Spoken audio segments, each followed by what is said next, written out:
Дмитрий, стоит ли начинать строительство дома сейчас или ждать, когда упадут цены? Цены на строительство будут только расти.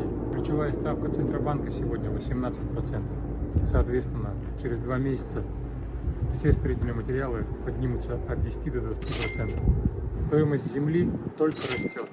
Стоимость подключения коммуникаций тоже растет. Соответственно, и стоимость услуг строительных компаний либо бригад тоже растет. Поэтому дешевле не будет. Обращаясь к нам, мы фиксируем стоимость услуг и стоимость материалов в договоре. И эта стоимость не будет расти до конца строительства. Поэтому чем дольше вы откладываете начало строительства дома, тем дороже вы построитесь.